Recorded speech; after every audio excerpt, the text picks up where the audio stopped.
Hi friends, ரெடிக்கு ஆசை சீரியலில் நாளைக்கு என்ன நடக்க போகுதுன்னு பார்க்கலாம். வாங்க வீடியோக்குள்ளே போகலாம். நம்ம சேனல் இப்போ தான் ஃபஸ்ட் டைம் பார்க்குறவங்க சப்ஸ்கிரைப் பண்ணிக்கோங்க. ஸ்ருதியோட அம்மா முத்துவோட கேரக்டர் பற்றி ரொம்ப தப்பாக பேசுகிறத பார்த்துட்டு மீனானால தாங்கிக்க முடியல.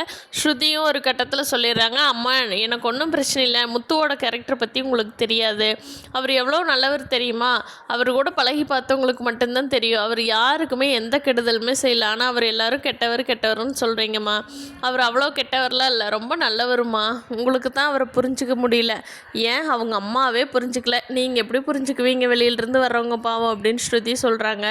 அண்ணாமலையும் பரவாயில்லம்மா, நீயும் மீனாவும் தான் நல்லா இருக்கிறீங்க, மீனா கூட ஏழை வீட்டு பொண்ணு, நீ பணக்கார வீட்டு பொண்ணாக இருந்துக்கிட்டு ஏழையோட மனசை புரிஞ்சுக்கிறேம்மா, பரவாயில்ல அப்படின்னு ஸ்ருதி அண்ணாமலை பாராட்டிகிட்டு இருக்காரு.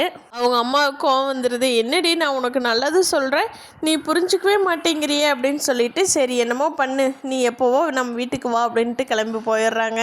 மீனா முத்துவுக்கு இப்படி ஆயிடுச்சு அப்படின்னு சொல்லிட்டு கவலையாக இருக்குது, கோயிலுக்காவது போயிட்டு வருவோம் அப்படின்ட்டு கோயிலுக்கு போகிறாங்க. அங்கே போகிற வழியில் ஒரு பாட்டி, ஏம்மா மீனா நல்லா இருக்கியா, உங்கள் வீட்டுக்காரர் நல்லா இருக்காராம்மா, அவரோட காரை ஓட்டிகிட்டு வந்த கான்ஸ்டபிள் இருந்தால் இங்கே படுத்திருப்பாங்களே ஒரு அம்மா எப்போவுமே, அவங்க மேலே விட்டு அவங்க அந்த அம்மாவுக்கு சீரியஸ் கண்டிஷன் ஆயிடுச்சுமா, ஹாஸ்பிட்டலில் சேர்த்திருக்காங்க, அந்த கான்ஸ்டபிளுக்கு அடிபட்டுருச்சு, அதுக்கப்புறம் மெக்கானிக் வர சொல்லி ரொம்ப நேரம் இங்கே தான் நின்று பார்த்துட்டு இருந்தாங்கம்மா, நான் தான் அவங்களுக்கு தண்ணி காப்பிலாம் வச்சு கொடுத்தம்மா, நல்லா இருக்காரா இப்போ முத்து நல்லா இருக்காராம்மா அப்படின்னு கேட்குறாங்க. என்னம்மா என்ன சொல்கிறீங்க அப்படின்னு மீனா கேட்குறாங்க.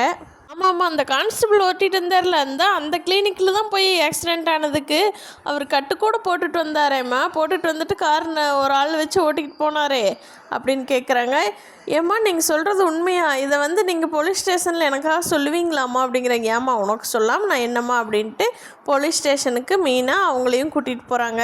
இன்ஸ்பெக்டர்கிட்ட போய் சொல்கிறாங்க, இப்படியெல்லாம் நடந்துச்சு, நீங்கள் எப்படி என்னோடய வீட்டுக்காரர் லைசன்ஸை கேன்சல் பண்ணலாம் 6 மாதத்துக்கு அப்படின்னு மீனா கேட்குறாங்க. அப்போ அருணை கூப்பிட்டு அந்த இன்ஸ்பெக்டர் விசாரிக்கிறாரு. அருண் முத்து மேலே இருக்கிற தப்பை மட்டும்தான் சொல்கிறாரு. அப்புறமா கான்ஸ்டபிள் கூப்பிட்டு கேட்குறாங்க, உங்களுக்கு எப்படி ஆச்சு என்னன்னு கேட்குறப்ப அருண் சைகை காட்டுறாரு, சொல்லாதீங்கன்னா அப்படின்னு. ஆனால் கான்ஸ்டபிள் சொல்லிடுறாரு, ஓட்டிகிட்டு போகிறப்ப இப்படி தான் ஆக்சிடெண்ட் ஆச்சு, உண்மையிலேயே காரில் யாரோ பிரேக் ஆயில் கட் பண்ணியிருக்காங்க அப்படின்னு சொல்லி கான்ஸ்டபிள் உண்மையை சொல்லிடுறாரு. அருணுக்கு தான் அசிங்கமாக போயிடுது இன்ஸ்பெக்டர் முன்னாடி. அவருக்கு ஏற்கனவே தப்புன்னு தெரிஞ்சுமே அவர் முத்து மேலே ஆக்ஷன் எடுக்கணும்னு நினச்சார் இல்லையா, அதனால் அவருக்கு வந்த வேணா தான் இது. பார்க்கலாம் ஃப்ரெண்ட்ஸ், இனி வரப்போகிற எபிசோடில் சீதாவுக்கு இந்த விஷயம் தெரிஞ்சு அருண் சீதா கல்யாணம் எப்படி நடக்கும் என்னங்கிறத இந்த வீடியோ பிடிச்சிருந்தா லைக் பண்ணிக்கோங்க. தேங்க்யூ.